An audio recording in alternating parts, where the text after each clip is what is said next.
Welcome to episode 38 of the Hoop Threads podcast. Here today with Sean Paul to discuss, his kind of journey and talk about what he does in his writing for Making the Madness rather. So, Sean, how's it going today? Doing great. Thanks for having me. Definitely excited to be on the podcast, and it'll be a good one. Yes, sir. Yes, sir. So I came across your work um, through Michael Hunter, who actually I just had on the episode right before this.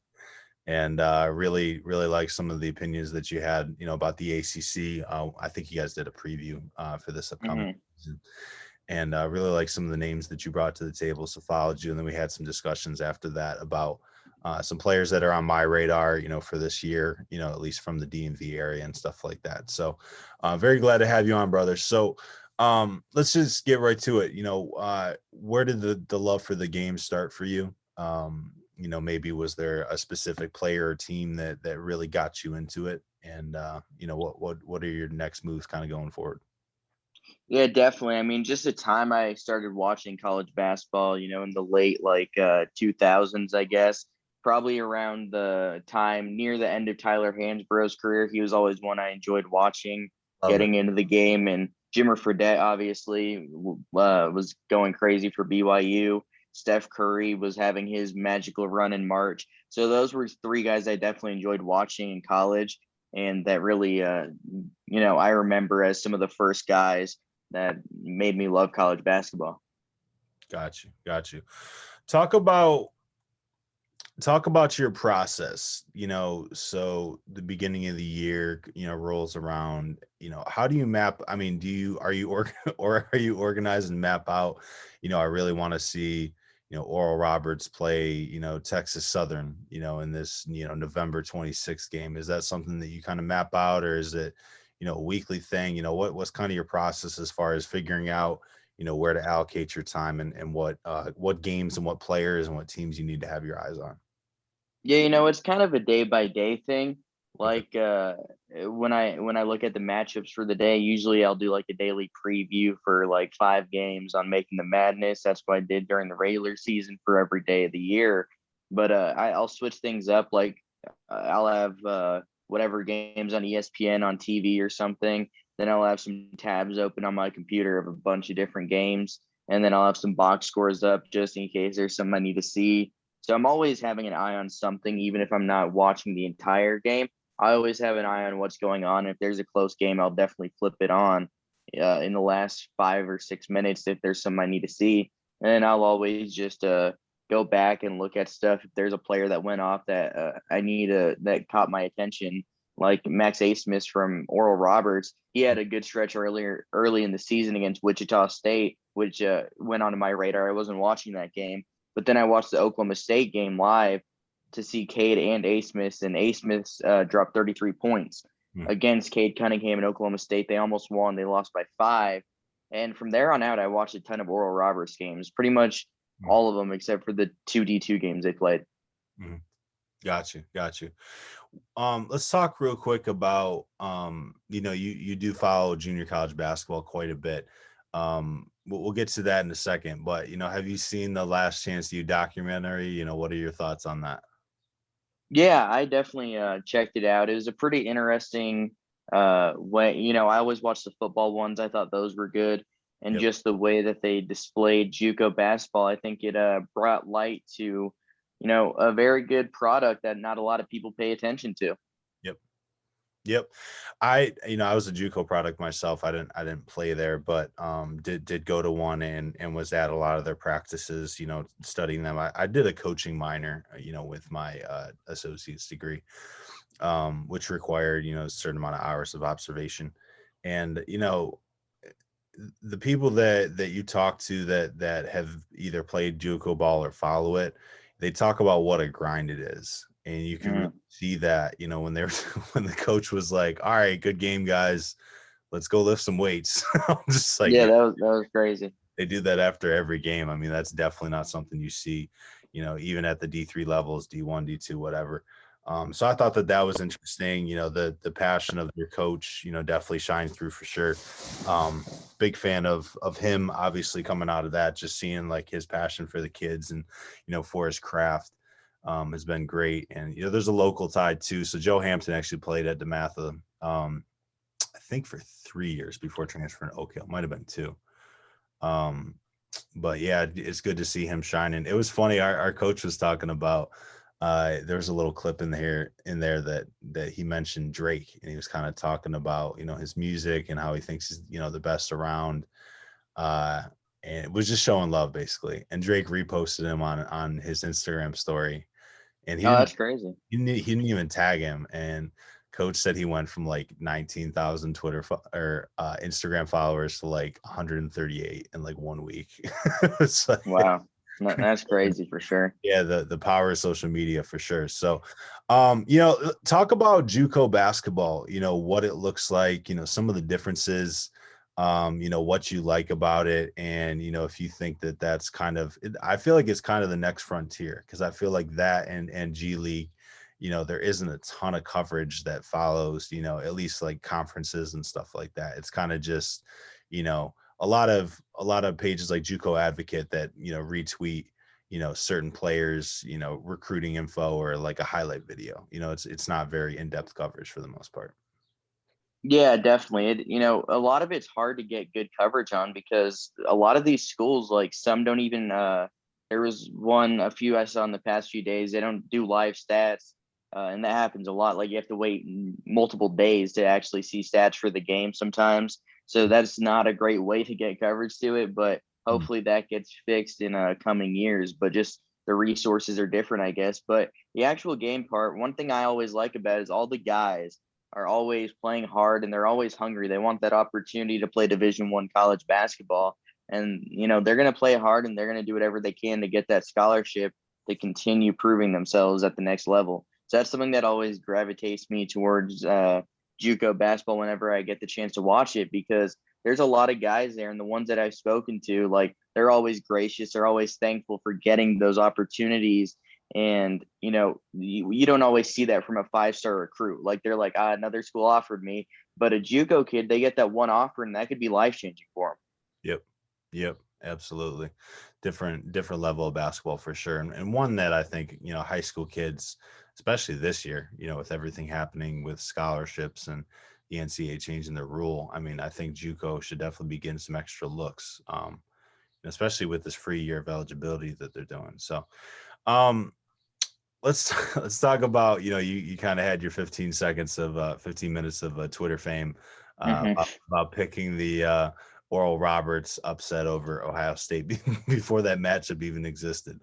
Talk about, what went into that pick. Was it more a statement on how you felt about Ohio State, or was it more about, Oral Roberts and what you thought they could do in the tournament? Yeah, a little bit of both. So that was the night, it was March 9th, the night of the Summit League Championship game, where Oral Roberts officially punched their ticket. And I said that, I was like, at the time, I was like, well, they're probably going to be a 16 seed, but we'll see what happens. So I'm like, then I'm thinking about the 2 seeds, and I wrote something about it that day, and I explained why I said I think they could beat Ohio State in there. But I was thinking about it, and I was like, well, Houston's one of the best rebounding teams in the country, and Oral Roberts isn't very big, and they struggle to rebound. So that's going to be a problem. And obviously, if you face Iowa, you're facing Luka Garza. They don't really have anybody that can stop Luka Garza. Yeah. And the other 2 seed was who was the other 2 seed? Was it Kansas? No. Iowa was the one in that region. Oh man, that's bad. I don't know how I'm forgetting that. It's fine. But whoever the other one was, there was a reason I didn't think they could beat them. I think it was another rebounding issue. Mm-hmm. But then I think about Ohio State. They're not a very big team either. EJ Liddell is 6'7", but he plays a lot bigger. He's really talented. And then once Kyle Young, like I expected Kyle Young to play. I know he was injured, but once he got rolled out, I felt even more confident about it. But I tweeted that one because I was like, I don't think very highly of Ohio State. I don't think they're a 2C talent. I don't think CJ Walker is, the kind of point guard you need on a winning team, because he's not going to score. He can't create for himself. He shoots like 20% from 3. He's not a very good scorer. Dwayne Washington can be up and down at times, and we definitely saw the downs of it in that game. And I was like, when you have two stars like Max Asmus and Kevin O'Banner, you can win in games in the NCAA tournament. And I wasn't surprised to see him get to the Sweet 16. I picked them in my bracket. I tweeted multiple times. I just liked the draw that they had, and I wasn't even remotely surprised they made it to the Sweet 16. Alabama was the other one, by the way. Alabama, yeah. I mean, that's just a tough one to beat. One of the best defensive teams. They play fast and they shoot 33s. So that would have been a tough one to beat too.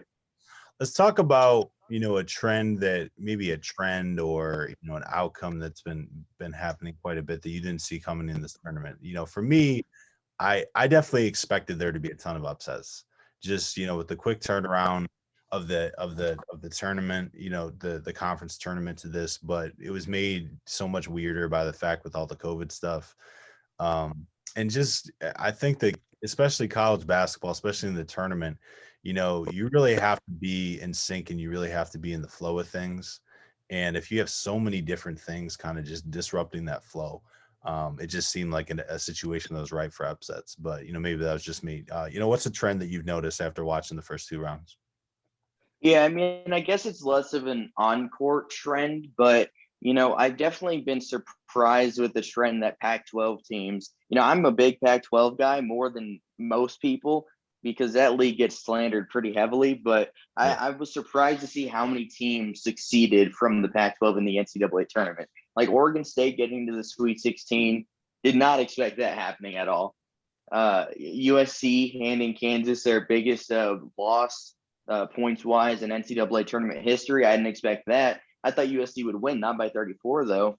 Oregon just dismantling Iowa. I thought they'd win, but I didn't think they would do that. Like the Pac-12, they've arguably been the best conference probably in the NCAA tournament. That's not something I expected to happen.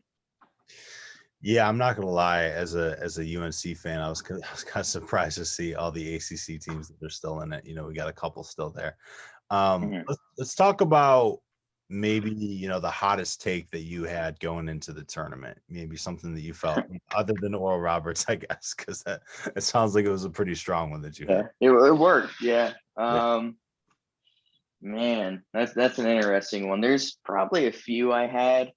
I will say.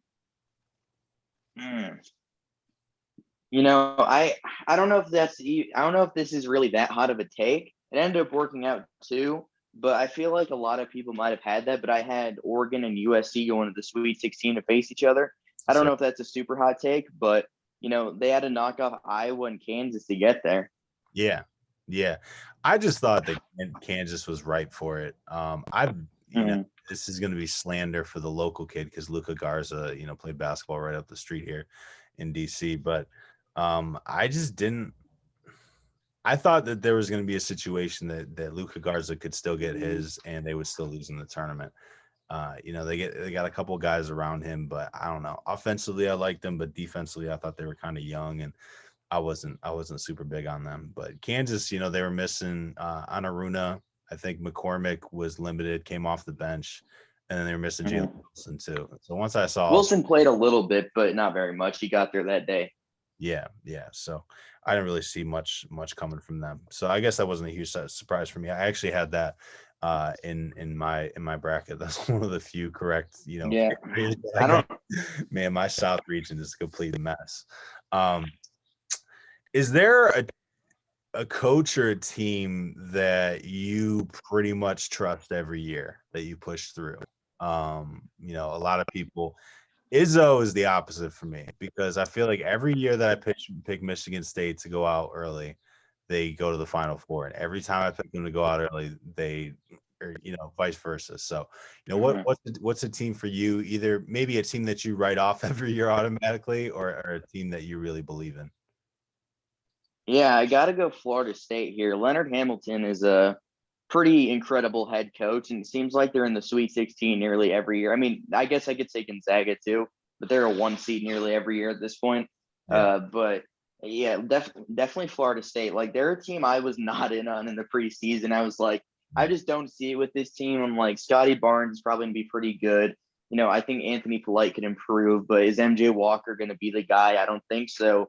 He turned out to be the guy, which 12 points a game, but that's about what you expect from a Florida State guy. They'll never have a guy that averages 20 a game.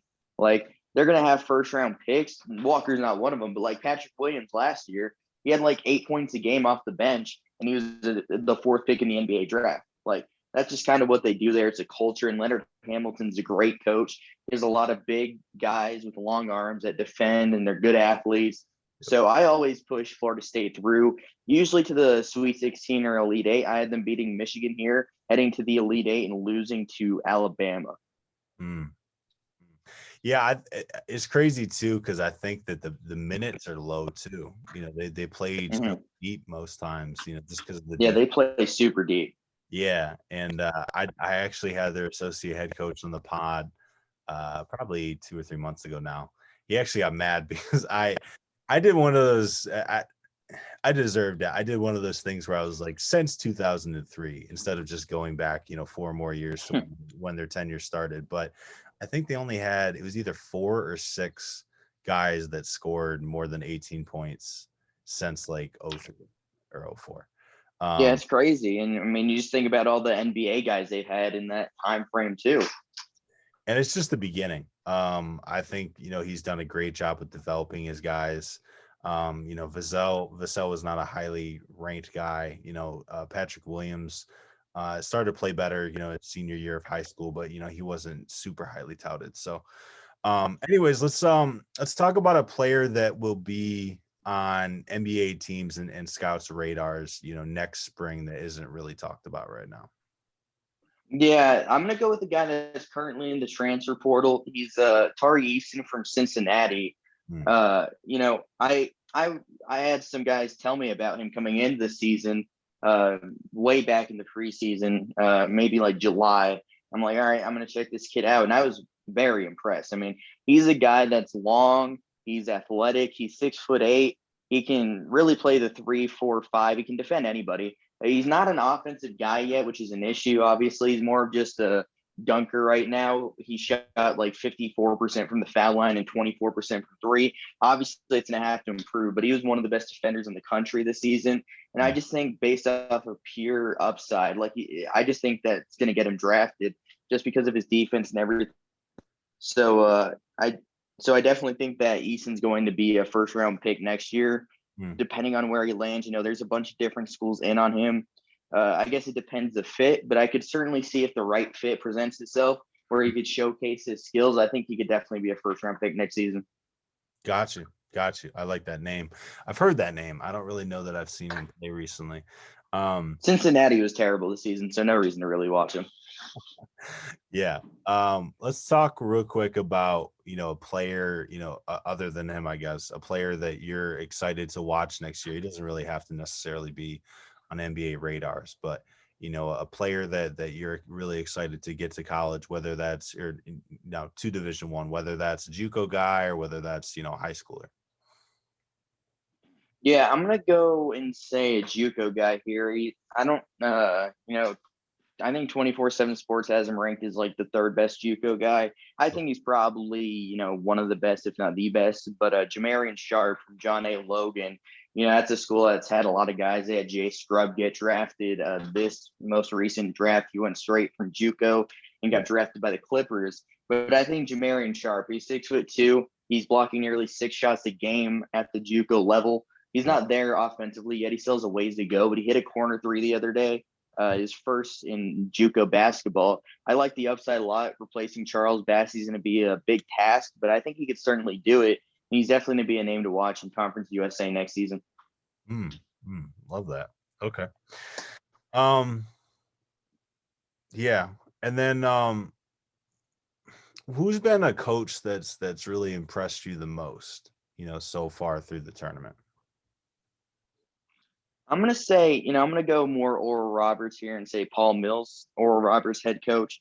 He's a very smart guy. They take a ton of threes, kind of just play that modern day basketball. They let it fly, do a lot of pick and roll kind of stuff with A. Smith and O'Banner, do some pick and pop, get O'Banner some shots from a 3-point range where he shoots nearly 50%.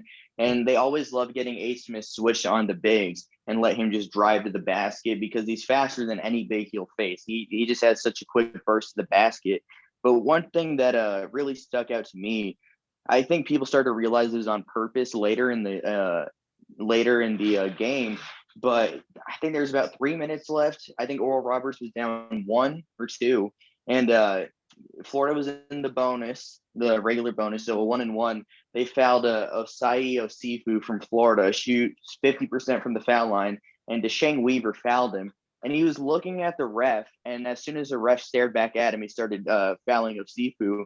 So I was like, he definitely just did that on purpose. And then the ref and the announcer said the same thing. So I'm like, all right, maybe I'm not seeing things here. So they fouled, and then I think Mills maybe confirmed after the game it was on purpose. I think he did. But to foul a guy that shoots 50% from the foul line on a 1-and-1, that's a risk that you should take. And, Yep. you're not a good defensive team, and there's a guy who has the ball and he's not a good foul shooter. I think that's a risk worth taking, but a lot of coaches would not do that. For sure. For sure. Yeah, this tournament's definitely been a crazy one, to start off here. So I'm looking forward to seeing how things pan out. All right. Well, that's all I have for, this first part of the podcast. We're going to bring in my man Jordan Lyndaker here to talk about, some reactions to the first 2 rounds, and then also some projections, going all the way out to, the Final Four in the national championships games. So give me 1 second here. All right, welcome to part 2. We have some guys on here to talk about the NCAA tournament. We got Jordan Lyndaker, my guy from the NBA Roundtable. Say what up, Jordan. Hey guys, what's up? Cool, freshly shaven. Look at this new beard, new beard, new man. All right, and then obviously we have Sean Paul staying with us here. So, Sean, let's start with you. Who's been your tournament darling thus far? Yeah, I feel like if anyone listening knows who I am prior to the podcast, they know I'm going to say Oral Roberts here. This is a team I've been big on. I predict them to Sweet 16. I've been on them really all season since they played a tight game with Wichita State, and then the next game against Oklahoma State. But yeah, just the second 15 seed to get to the Sweet 16, that's a pretty remarkable thing to do. And they have 2 legitimate starters, and that's A. Smith, the leading scorer in the country, and Kevin O'Banner, a guy who's averaging a double-double, shooting nearly 50% from deep, shooting near 90% from the foul line, shooting about 50% from the field also. And then it's not, they're not a deep team, but they let it fly from deep. They have a lot of guys that can contribute and shoot, like Kareem Thompson, a former JUCO guy. He really lets it fly. Deshane Weaver off the bench, I think he should be starting, but off the bench, he does some good work too. And then you have Carlos Jurgens. He's the best defender on the roster. And I just think top to bottom, I just think that that's a very talented team. They have a great coach in Paul Mills, and now they're trying to be the first ever 15 seed to make it to the Elite Eight. What you got for that one, Jordan? Yeah, so I've got to go a little closer to home. Not sure if I've mentioned it before on previous pods, but I went to Syracuse. I'm a Syracuse fan, but even before that, an Ohio State fan. Been a Buckeye fan since I was 6. So Oral Roberts was a little bit rough for me, but kind of saw it coming a little bit, not nearly as much as Sean though. But Syracuse every year, like in these last 5 years, it seems Jim Boeheim just takes a team then is able to make them peak in the tournament. Whether it's just the intricacies of preparing for the zone defense on a shorter turnaround or what it is. And that's just kind of contrasted for me against I was in school 07 to 11 at Syracuse. So it was around 07 to 2014 as both a pretty big Syracuse and Ohio State fan throughout those years. Like they had just incredible regular seasons. I think 2010 when Onuaku was injured and Syracuse lost to Butler in the Sweet 16. Ohio State, I think it was 2011. They lost to Kentucky and Brandon Knight in the Sweet 16. Had 2 losses all season going into that. Like both of these teams have just been consistent title threats for those years, and they just couldn't make it happen. And all you hear about at the end of the year and the end of March Madness is, wow, UConn won the title twice in 5 years after a great run. So honestly, like that really kind of soured me on the sport. And I guess it's a little bit about my own perspective of just being able to find joy in the journey and the maturation and growth of these guys, as individuals and players and just as a team. So for me, it's selfishly really cool to see Syracuse just come in here, as a double-digit seed, like gangbusters, and just surprise people. I wasn't as surprised this year. I was looking into some props, and Syracuse to make the Sweet 16 was one that I didn't pull the trigger on, but as soon as I saw their draw, I thought there was a very good chance that they could get through. And it's just always fun to cheer for an underdog like that. So, yeah, I think Syracuse as well. If you talk to a lot of their fans, everyone just kind of thinks, what's going on with Boeheim? This team hasn't had that success in the regular season that they're used to. They've had all sorts of struggles. He's curmudgeon with reporters, to put it kindly. So, he doesn't win any bonus points there, but now all of a sudden we're getting the story, with him and his son, CBS, Turner, they're just going to, blow this up and make it into this great puff piece and, make Jim Boeheim out to be this, great, lovable old guy, which, yeah, that's the best side of him. And, we'll see how it goes from here. But I'm selfishly happy for them, and they're my darling so far in the tournament. And I think they have a good chance to keep it rolling. So mine is semi-familiar darling. So, Loyola Chicago, running through the Missouri Valley tournament, winning that, beating Drake by 10, dispatching the ACC tournament champions in Georgia Tech. They were pretty hot. Obviously missing one of their guys, but still made that happen. Won both their games by double digits, beat Illinois by 13. Illinois, a team that I had in the national championship game, unfortunately. Mm-hmm. So, and just a really deep team, and Porter Mosier put in the work. Yeah, I think he really outcoached Brad Underwood from start to finish in that contest. So, huge win, playing another upset in Oregon State. I think they're going to keep it rolling. The Sister Jean stuff is cute, but I mean, this is a good team. They still have 2 holdovers from.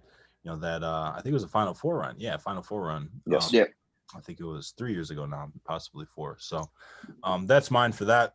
Let's talk about, the hottest coaching name, from this tournament. Coach has done the best job of outcoaching his peers. So let's start with Sean for this one.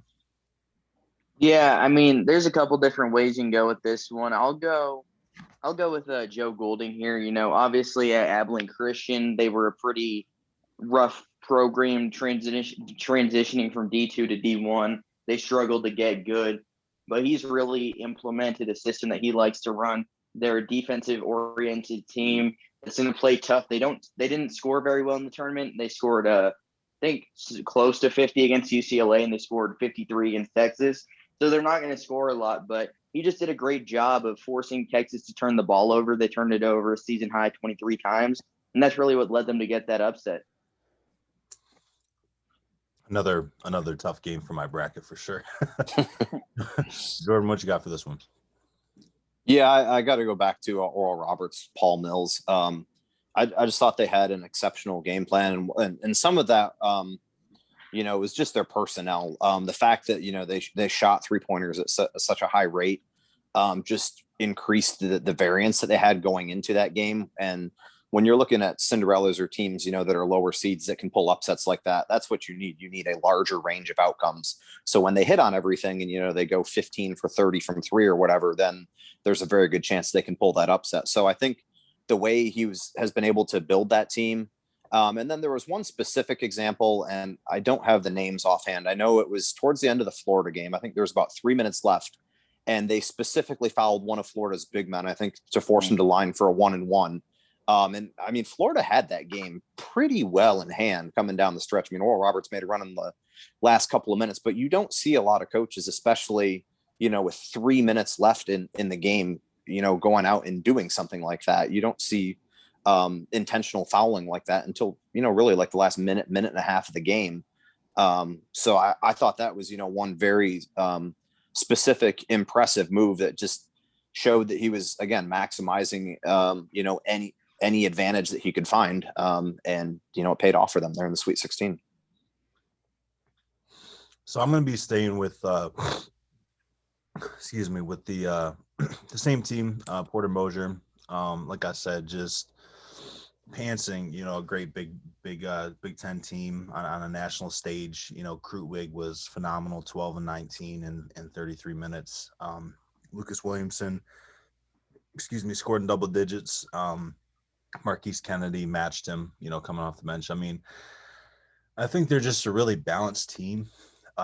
They move the ball really well offensively. They get great shots, and they kind of play as well as one. And I mean, I don't think there's a hotter name in coaching right now. I don't think that there's a chance really that he stays at that same school. I mean, they're really going to have to drop the bag on him for that to happen. So let's move on to kind of prospects for a little bit here. So who's a prospect that didn't make the tournament that you really wanted to see in the tournament? Sean, go ahead. Yeah, that's a good one. I mean, NBA prospect wise. Yep. All right, I'm going to go with Marcus Bagley here from Arizona State. He was hurt for a lot of the season, but he's a guy I really like. He's 6'8". He can shoot. He fits today's modern NBA very well.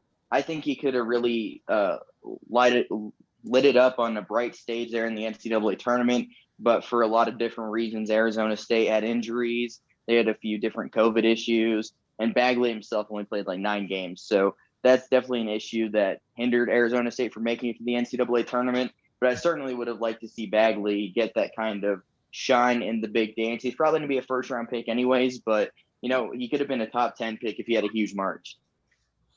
Gotcha. Jordan? Yeah, so I'm going to go with just like the basic vanilla answer, I think. But I got to go with Jalen Johnson from Duke. I mean, I know I might catch a little flack here, but it almost doesn't seem like a tournament without Duke being in it. It's just been kind of weird. No, it doesn't. It's been great.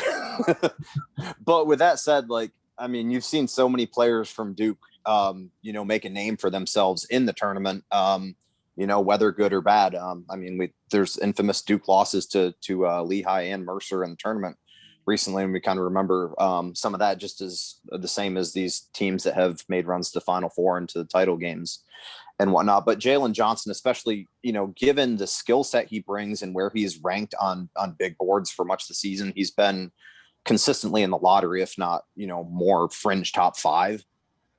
So to miss a player like that, that's, that high on big boards, I think is a bit of a bummer, especially with just some of the off the court stuff he seemed to have going on this year. That notwithstanding, it would have been interesting, if he was still playing for them at that point and hadn't decided to opt out, if what he would have been able to do in the tournament. Plus they're going to get the Jim Nance, Bill Raftery, the top CBS crew, because it's Duke. So, they're going to be, right there in the spotlight. A couple just brief honorable mentions, considering how well America seems to have done in underrating the West Coast, at least the East Coasters here. The Pac-12 has just been tearing through the tournament. So, any of those Pac-12 prospects, Sean just touched on Marcus Bagley, Josh Christopher at Arizona State as well. I think it's Zire Williams, the kid from Stanford, that, all rank highly as top first round, top half of the first round prospects. And one last aside too, I was still trying to sort this out and figure out what the NCAA was going to do throughout the year, but thank God Oklahoma State did make it, and that the NCAA and its incompetency, just kind of let that appeal just drift throughout the entire year. There was a point, I think it was in February, I was just asking someone like, what's going to go on with this? Are they just going to drop the hammer on them, a week before the tournament? But yeah, it was good to see Cade play. So good for that. They came into the tournament hot too. Had a run through the Big 12. So my answer for that, I guess I have 2. I'm going to cheat. So the player that I liked the most, that I really wish I could have seen him play on that stage, would definitely be Zire Williams. Just 6'8", super smooth shooter, can score in the paint. Pull-up game is great. Shooting mechanics, I mean, it just comes off his fingertips so effortlessly. I mean, I really like what he can do. He kind of has a lot of Rudy Gay in him to me. Just a guy that's not going to be a superstar, but he's going to be like basically like a tier below that. Very productive offensive player, consistently, really good in the league, and definitely worth a high draft pick. Just for fun, it would have been so much fun to watch Sharif Cooper play in the tournament. I mean, there's arguably there's no player in college basketball that I think that's more exciting to watch this year. Just getting out in transition, what he did for Auburn in the short amount of time that, he was able to play for them once the NCAA freed him. I just like watching him play. Just the joy, the exuberance, just how much he loves the game. I think it really shows through. And he's just, must see TV for me. So selfishly, I mean, obviously, I think if he was there from the beginning, I think it's pretty clear that Auburn would have been a tournament team. If you looked at what they did once he came back. So let's talk about a player who improved his stock the most. So you can go ahead, Sean. Improved his stock the most. That's a good one. I like that question. Definitely. I'm gonna say I think Kevin O'Banner from Oral Roberts. He wasn't a guy that was on NBA radars at all. Yep. But so this is kind of an interesting one. He wasn't really on NBA radars at all. But I feel like NBA guys are starting to realize how good he could be at the NBA level. He's not a great defender, but there's a lot of guys in the NBA who can't really defend very well. But when you have a 6'8" guy that can pick and pop and shoot 50% from deep, that's an NBA player right there. Jordan, what you got? Yeah, again, I'm going to go more towards the top of the board. I've just been falling in love with Cam Thomas as a NBA prospect. Just really impressed with what he's been able to do down the stretch. And he can score on 3 levels. Like that is translatable to the NBA from the jump. I just think there's been, maybe a little bit of a negative kind of vibe, a little bit out of LSU, just with some of the issues surrounding the program. Ben Simmons going there for a year and leaving, and just all the issues with the NCAA. But Cam Thomas and LSU, I think really acquitted themselves well this year. They had a good team around him, so it wasn't all just Cam Thomas. But just really impressed with the way he was able to, especially in the Michigan game there, the last game here in the second round. Really think he, played well and was the main reason why they were there with a chance to win it, coming down the stretch. So mine, I think he was already on the NBA radar, but I think he's starting to show that he's a really versatile player. So Herb Jones from Alabama, last year played with one hand. I think it still grabbed it was something ridiculous, like 16 rebounds or something like that. Had a really, really good opening round game against Iona, finished with 20-6, a little bit less effective versus Maryland. Had some foul trouble, had 4 fouls in that game, only finished with 6 points in 17 minutes of play. But I really think he's going to be important for them. His two-way ability, just his heart. I don't think he arrived to campus with any sort of NBA expectations. So I think that he's kind of playing his way into a second round draft pick, and eventually, could get it into the first round, just because he's willing to do all of the stuff that NBA players don't want to do. NBA players don't want to set screens. They don't want to chase down loose balls. They don't want to, crash the boards, play defense and all that stuff. And I think he does all that stuff at a pretty high level. So who's a player who did not perform well, but you still like him as a prospect? Go ahead, Sean. Yeah, I'm gonna go Ayo DeSumo here. He had one of his worst college games at the worst time, against Loyola Chicago. He turned it over a bunch. He didn't shoot the ball very well. He was flustered by Lucas Williamson, one of the best defenders in the country this season from Loyola Chicago. And I think he still should be a top 20, top 25 pick for sure, because he really improved his shooting. He has that killer instinct late in games. He's always living up to the moment, except in the tournament game. But he's hit a bunch of buzzer beaters. And he really improved his stock from last year. He would have been a late second round pick if he got drafted probably. And I think he's almost a lock to go first round here. He just does everything you want on the offensive end. Jordan? Yeah, I got to go with Winthrop's Swiss Army knife, Chandler Vaudrin. Like the closest thing the NBA has to, NCAA has to like Russell Westbrook, basically. He was a, chance to get a triple double any game. He was averaged something like 13, 7, and 7 this season. He struggled a ton against Villanova. I think specifically he struggled a little bit more than the rest of the team, and the team in turn struggled because they feed off of him. He's the floor general there. He made just a number of cross-court passes to guys that would probably get through in Big South play, but not so much when you're playing against Villanova and trying to pull 12-5 upset in the tournament. But with that said, they still had a 23-1 regular season. Only lost, one game in conference, and played Villanova fairly tough, well into the second half. And that's a Villanova team coached by Jay Wright that, usually excels in the tournament. And they're a team that they're not necessarily going to beat themselves. You have to go and take it from them. So, Winthrop didn't quite have the horses to do that. With Vaudrin, though, he's not really on the NBA prospect radar that I'm aware of, but I just see a guy like that being able to definitely make a career out of it.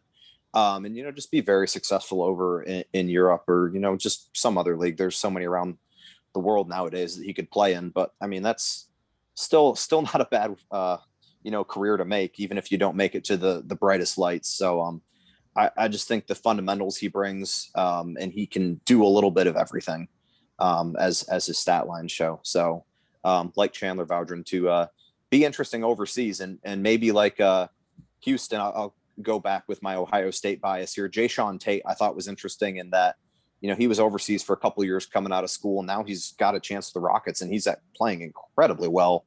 Again, if Vaudrin gets an NBA shot, I don't know that he has, the athleticism and a lot of the other things, that would be needed in the NBA, but maybe that's the route for him. He could take a kind of a backdoor Jayshawn Tate route to the league. So my answer came down to two games. So the two guys in Tennessee, Springer and Keon Johnson, both played a ton of minutes. They shot decently well from the floor. I just don't think that, if they're playing at the level that they should be playing at, they don't lose by 14 to Oregon State. I don't think Oregon State is that strong of a team that they should have been doing that to them. So it came down to that game and then also the Texas game. Big fan of Kai Jones, to a lesser degree, but I am a fan of Greg Brown. And I mean, I want to know what happened because this man played 6 minutes in the game against Abilene Christian. Finished with 3 points and, 1 foul. That was his stat line for that game. I mean, talking about a guy who a lot of NBA guys, want to take in the lottery, maybe in the 20s, depending on who you talk to. He just wasn't on the court enough and didn't show enough. The year was really streaky for him, I think. He came to the year kind of very highly rated, but kind of as a wild card.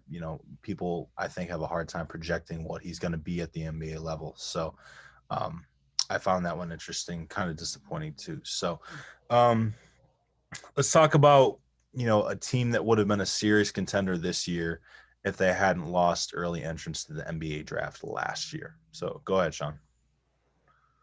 Yeah, that's a good one. I have to think. I'm going to say, I think Duke could have been one. They really didn't have that guy at point guard this season. DJ Stewart and Jeremy Roach, they're both solid guys that I think have a bright future. But if Trey Jones returned, I think he went in the like 37, 38 range in the draft by the Spurs. I think if Trey Jones returned, they would have easily been a tournament team this season. He was the ACC Player of the Year last year, I believe. He probably could have done that again this year. Obviously, it was unlikely that he came back, but if he came back, who knows? Maybe he could have been a first-round pick. But I think he's the kind of guy that could have changed the entire landscape of Duke's season. That's a good one. I mean, not a huge Duke fan, but yeah, it's still a good answer for sure. Jordan, what you got? I'm going to stick in conference in the ACC, and I guess you're saying would have made them a serious contender.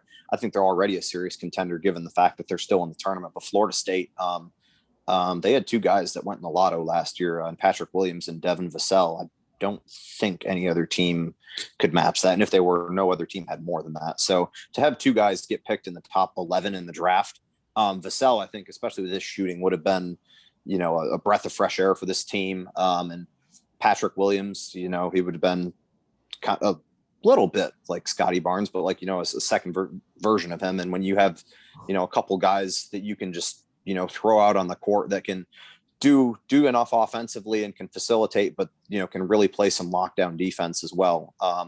I think that would have made Florida State incredibly tough. Again, they're already, still in it. But that might have made them, on Gonzaga Baylor level this season if they had those two guys still there. This one's kind of going to be a homer pick, and by no means would I pick them to win the national championship, even if they had this guy still. But I think Maryland, Jalen Smith, I think a lot of people didn't expect him to leave after 2 seasons at Maryland. They really missed the inside presence. They had Galen Smith in there this year. The big man play has been super inconsistent. They've gone small ball a couple times, gone Dante Scott at the 5, to create some matchup issues. It was just a ton of wings. They didn't really have a point guard to create, and then they didn't have the big to kind of hold down the defense. I mean, Galen Smith, I want to give him some props for stepping in, on short notice and filling in admirably, but I think it would have been a totally different team with Jalen Smith. I mean, he also could space a little bit. He could shoot it, not off the bounce, but, he could be, a big that could take the center away from the basket and just open up their offense a bit. I think their outcome would be a little bit better this year if they still had him. So I really like the Florida State pick, though. That was going to be mine. I mean, I thought that Florida State would have won the national championship last year if it weren't for COVID, unfortunately. So let's go to reseed the field. Let's start with Sean for this one. From 1 to 16? Yes, sir. All right. So 1, obviously, I'm going to go Gonzaga here. I just think they've been the best team all season, and there's no reason to change that now. They beat Oklahoma by 15, I believe, but the Oklahoma gave them a tough fight for some of that game, and they were just able to get past them every single time. Number 2, I'm going to go Baylor because they've been great also this season. They ended the season ranked 3rd in the AP poll. Illinois passed them there briefly, but I think that Baylor, they're one of the best 3-point shooting teams in the country. They're a great defensive team, and Jared Butler and Davion Mitchell are 2 of the best guards in the country, in my opinion. And then 3rd here, that's a tough one. I'm gonna go Florida State. Like, I know Michigan's a 1 seed. But I just think Florida State's better, and I think they're gonna beat them. I think they're the 3rd best team currently in the field, potentially. Just the way they play on defense, they're long and athletic. And I had Alabama over them in my bracket, but I'm gonna go Alabama over them here, or Alabama behind them. I'm gonna have Alabama 4th. They shoot 33s a game. They made 16 of 33 against Maryland. They're one of the best defensive teams in the country. They can beat anybody in the country if they're hitting threes like that and defending at a high level. And then 5th, I'll go with Michigan. So that's 3 from that region right there. But, Shondy Brown really stepped up there for Michigan in the last game. He had 21 points against LSU. Without Isaiah Livers, they need somebody to step up, and Brown was able to do that in that one. Let's see if that's going to continue or not. But if it continues, Michigan can definitely outplay that ranking I have for them right there. And then that's 5. So 6, I'm going to go Loyola Chicago. I've been impressed by the way that they've just been able to defend. They beat Illinois, who was the 2nd overall 1 seed. So I think they can definitely continue that. Then I'm going to go with Houston. That's probably a little bit underrated. I like this Houston team a lot. They rebound really well, but they didn't play good against Rutgers, and they were able to sneak by in that one. It's just they're a good team, but I have questions if Dejan Giroux is not going to be fully healthy. If he continues getting injured during the game with this hip issue, I don't think they can win without Giroux, so he's going to need to stay healthy. Then I'm going to go ahead and say Arkansas here. I've been impressed by the way that Arkansas has played this season. They played Connor Vanover 4 minutes in the NCAA tournament. They all came in the first 4 minutes of the game against Colgate, where he got absolutely destroyed on defense. So they took him out of the game, and he hasn't played since. I like the athleticism more of Jalen Williams and Justin Smith playing some minutes at the 5. I think that makes Arkansas way more versatile. Then after that, I'm going to go USC. They just dismantled Kansas the other day. It wasn't close at all. And I think that Evan Mobley and Isaiah Mobley is one of the best duos in the country probably at this point, just the way they're both able to play and impact the game on both ends of the floor. Taj Edey was a really good get from Santa Clara. He's had a great season, earning Pac-12 honors during the season. Not something I expected. He's been a pretty well-traveled guy. Definitely did not expect him to be an all-conference player in the Pac-12. Then I'm going to go here, and this is where it gets interesting. It's Villanova or Creighton for me. I'm going to go Villanova just because I think Jay Wright's a better coach than Greg McDermott is. I think Creighton's a more talented roster. But, Villanova's weathered the storm. without Colin Gillespie a little bit. They lost the first 2 games and they've got it going.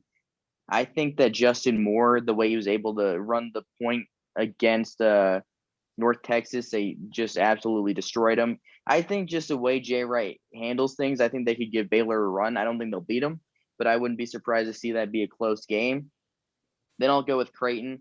Marcus Zagorowski's been very good in the tournament. Mitch Ballack, I think, could definitely improve in the tournament. He's a guy that could go off for 20 and hit 5 threes. Christian Bishop's very solid down low. I don't think they'll beat Gonzaga, but I think they could definitely keep it close if they're hitting their shots from outside. Their struggles really come with post defense at times just because they play pretty small most times. I'm going to go with Syracuse next. They've been super hot. Buddy Boeheim's been probably one of the 5 best players in the country recently. I think that if he keeps that up, Joe Girard hit 4 threes. If he can hit 4 threes again, I wouldn't be surprised to see Syracuse make a run here, knock off Houston, maybe I do another Final Four. Then I'm going to go with Oregon here. Chris Duarte is one of the top guards left in the NCAA tournament. He's a very talented guy. He should have won Pac-12 Player of the Year, in my opinion.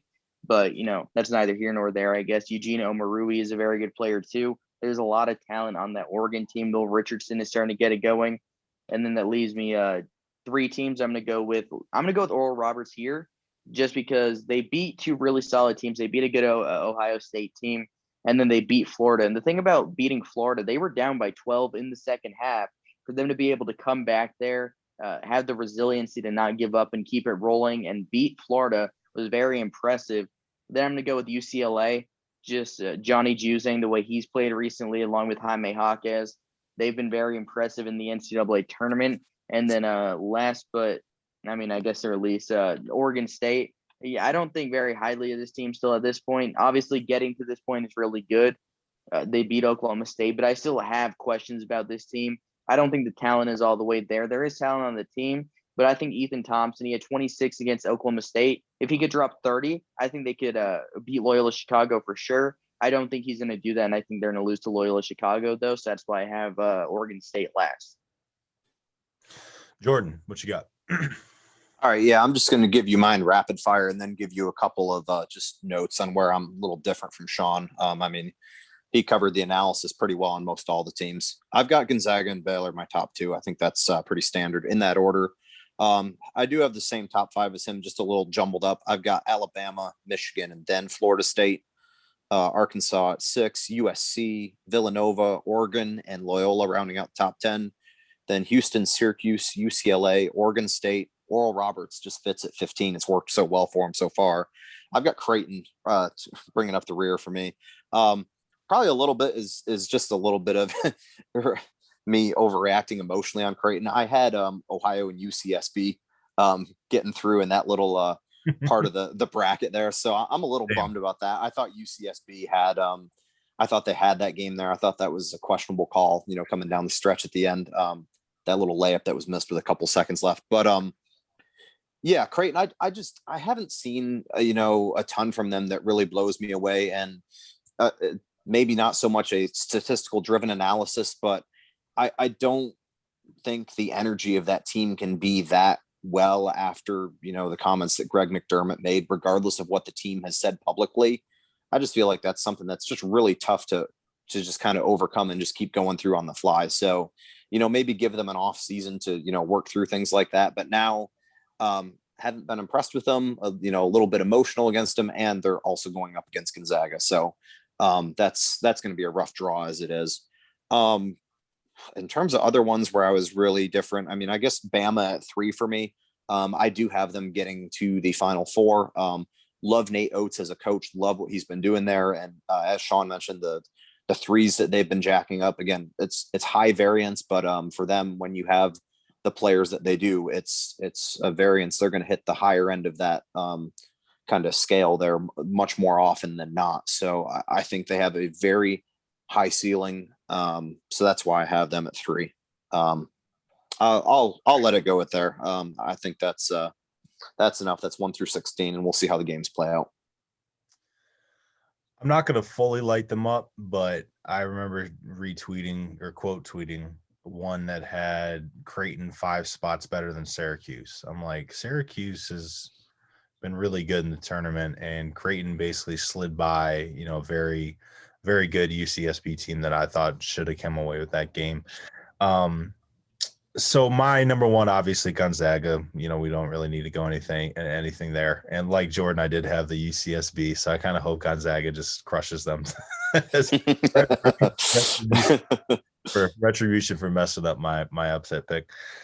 2 Baylor, 3 Michigan. A bit of a homer pick because the big fella Hunter Dickinson, came from my school last year. But I think with the coaching that they have, with the depth that they have. Hopefully, I don't know any. Sean, have you heard anything about Isaiah Livers' injury? Is there any chance that he comes back?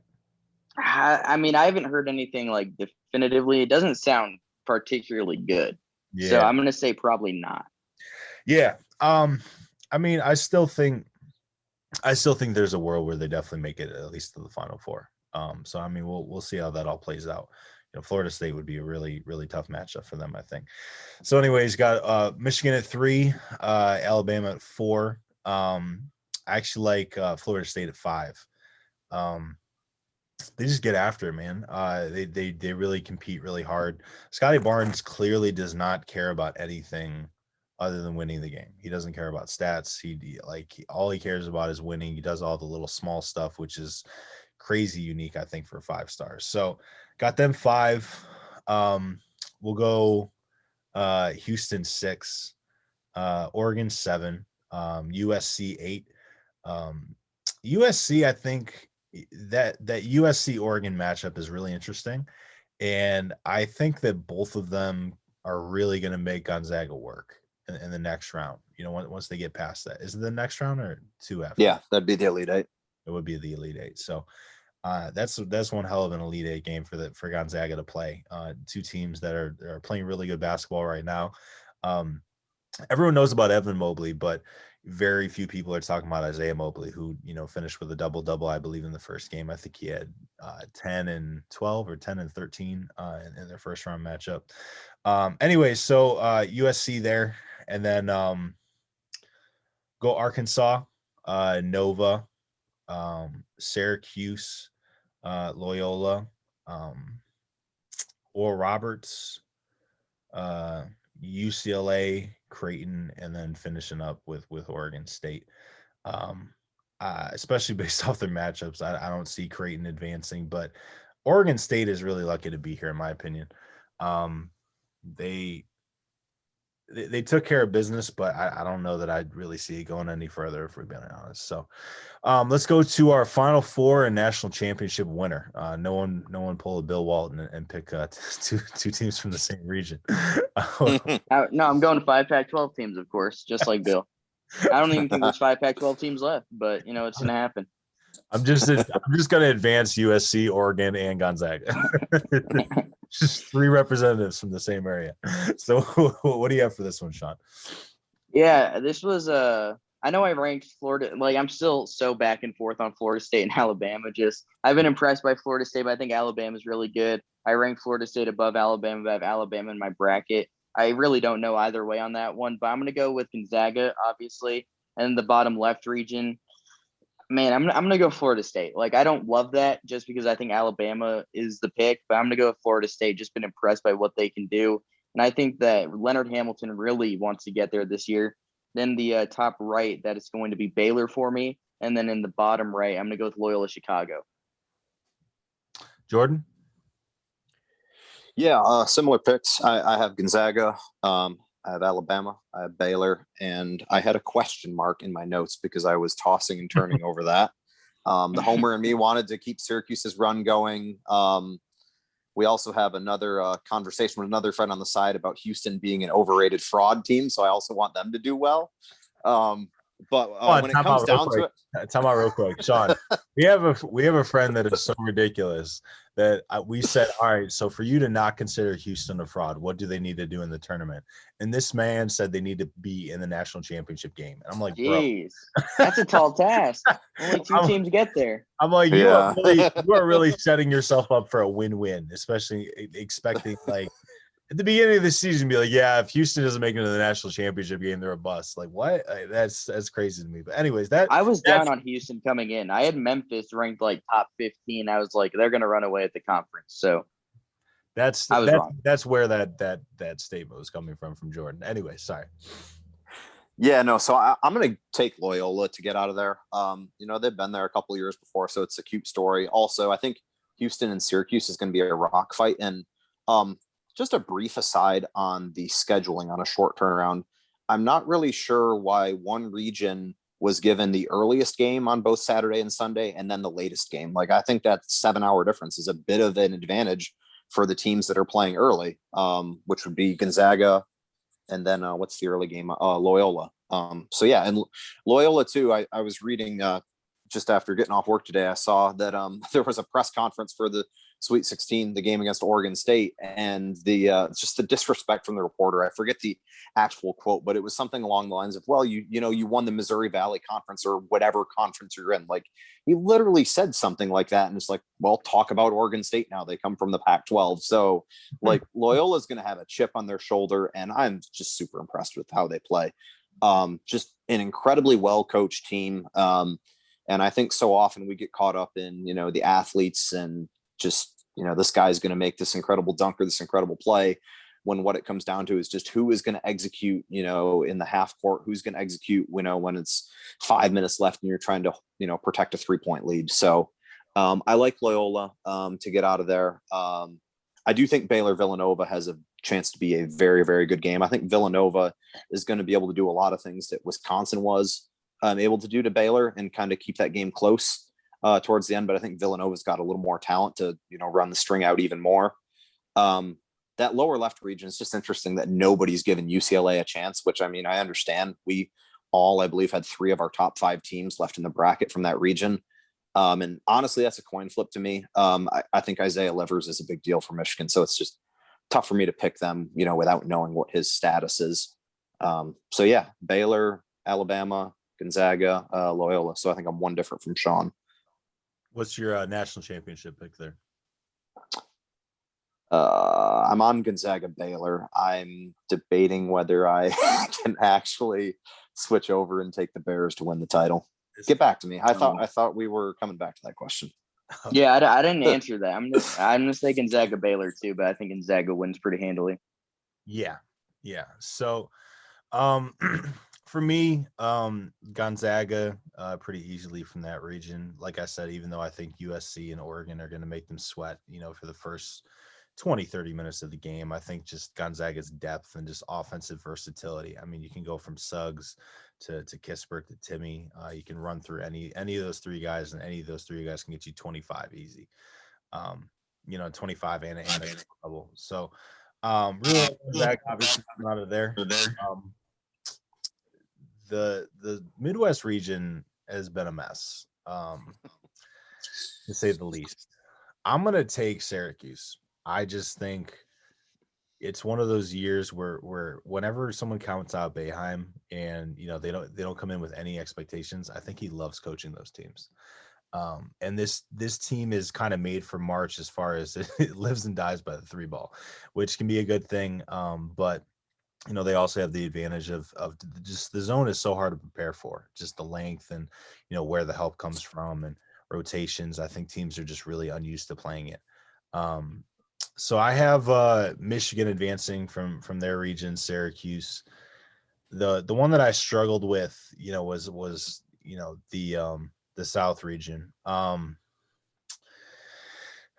think I'm gonna take Baylor. I think it's just too much for Villanova to overcome. I hope Justin Moore doesn't listen to this because he'll probably be pretty upset that I picked someone over him. But I mean, they're just more balanced, and just that trio of guards that they can throw at Justin Moore and at Villanova. Just defensively, they just get after it, and they have some underrated guys, down low. So I like their team. So I have Baylor and Gonzaga in the national championship game, and Gonzaga winning by a score of 84-70. If that final score matters at all to you guys. So we got to circle back to Jordan for that question then. I think you guys have convinced me. I want to be a little bit contrarian. Like I really do think Baylor can And give don't pull us Gonzaga. money, man. I know you want to. I think Baylor can give Gonzaga some problems defensively that they just haven't seen from other teams. I mean, I'm not going to throw out just the tired mainstream argument of, oh, Gonzaga's not played anybody. Like if you looked at their non-conference schedule, they played anybody and everybody who they could get. It would be a poetic end of the season that, this Gonzaga Baylor game that everyone was looking forward to that got canceled because of COVID comes back, and that ends up being the title game. It just seems like it's time for Mark Few and for Gonzaga. They've been close lately. This has just been a program that's been on the rise for 20 plus years. First it was kind of as the double digit seed that would make the Sweet 16 or just make runs in March for the first half of the 2000s. Then you had like the years with Adam Morrison in 07. And they've just, slowly been on the rise for the last, decade or so plus since then. I thought they had a really good chance. I thought that UNC game was a toss up there if it wasn't for, just a couple plays down at the end. So I think it's Gonzaga's time to get it done. I don't know how you are able to fully shut off the spigot there, shut off the faucet to every single offensive option they have. One thing that does concern me, and maybe this is just me overreacting with a little recency bias, in the Oklahoma game, I just thought Jalen Suggs maybe forced a few too many things. It wasn't anything major, but there were just a couple of decisions that kind of stood out to me where it just kind of made me go back and think, yeah, this guy is actually a freshman. He is human. So just curious if that kind of raises its head later in the tournament, because another thing with Gonzaga is they haven't played close games this year. Yes, it's because they've, murdered all their competition, but you can only replicate, those last 2-3 minutes of games when it's, a couple possession game. You can't do that in practice. You can do the best you can, but it's different when you're out on the court and playing. But with that all said, I think Gonzaga wins, but I do think Baylor makes them, fight for every bit of it. I'll take Gonzaga. I don't know, maybe like 4-6 points. Cool. All right, let's roll through these last two real quick. I got to jet out to my AU team's practice. So the double-digit seed with the best Final Four shot. Who you got, Sean? Yeah, I'm going to go Syracuse. I feel like we're all probably going to have that same answer. Sure. Just the way that region shook out. I definitely think Syracuse has the best path. Jordan? Yeah, I'm going to go second on that stat that I saw a couple days ago. In even numbered round games, so when you only have the 2 days to prepare, either the second round, the Elite Eight, or the title game, Jim Boeheim 21-10. That zone just tough to prepare for on short notice. Got to imagine Loyola is doing a little bit of prep with some advanced scouting, but they're focused on Oregon State right now. But I do think Houston Syracuse will be a rock fight. So whoever gets out of that will have a tough task, because I think they're going to be just bloodied from that game. But Syracuse has been there before. They've got the region, they've got the draw. So give me the orange. Yeah, I'm going to make it a clean sweep here. I think Buddy's he's averaging something ridiculous, like 29 points a game on like 50-something% shooting. Just think, he's made for March, and, they have some guys, Quincy Guerrier. And I mean, if Jim Boeheim will ever play Kadari Richmond, they can win a national championship. This man refuses to play. I'm gonna complain about that on every podcast I do about college basketball. All right, last question. So the team that surprised us the most, that they made it this far. Who you got, Sean? Oregon State for sure. I had them losing to Tennessee. I guess I wasn't surprised to beat Tennessee, just because Tennessee's they were up and down the whole season. But I did not see them beating Oklahoma State. Yep. It's a tough road. What you got, Jordan? I mean, I guess for me, it has to be Oral Roberts just as the 15 seed. I mean, I know there were a lot of signs that were there, with Kyle Young being out for Ohio State, with Oral Roberts having a high variance, leading the nation. And I believe actually at this point still on pace for the best free throw percentage ever in a season by a college team. They're like percentage points away from, I think, a Harvard team from a while ago for that. So they had a lot of underlying metrics that caused you to, think they might be able to make a run, but still a 15 seed in the Sweet 16 has happened one time before now. And what is it now? Like 8, 9, 15 seeds that have beaten two. So just overall by the seed lines for just like your, run of the mill fan, like a 15 seed making the Sweet 16 is something, especially to go through a couple of, fairly big blue bloods in Ohio State and Florida. And like, I think it was Sean that said it was a 12-point game in the second half. Like, I was, writing them off. I thought they were done. And, to keep fighting, a lot of teams, they get through their one game, they pull their one upset, and then they fade off into obscurity. So to do that twice is incredibly impressive. I'm going to do something rare for me and show some love to the Pac-12. I mean, UCLA, I definitely didn't think that they would make it this far. It's kind of weird that I think that their schedule, they started with Michigan State, beating them by 6 in the first 4, and then beat a good UCLA team by double digits by 11. And then knocking out Abilene Christian by 20. Johnny Juzang has, showed why he was that high level of recruit originally go to Kentucky. And, I think that, their coach has them buying in at the right time, and they're kind of peaking at the right time. I definitely, I didn't think that they would survive the Michigan State matchup, honestly. So, all right, gentlemen, appreciate the time. Great having you guys both on. Would love to know, let the people know where they can find you on Twitter and, anything you have coming up that you want people to pay attention to. Jordan? Yeah, at Bilo_LC, Bilo BILO. Don't really think I have much coming up besides taking a nap and trying to watch this Jazz Nets game tonight at 10 o'clock. So go Jazz. Feel free to tweet at him about the Jazz. It's always fun reaction about them. What you got, Sean?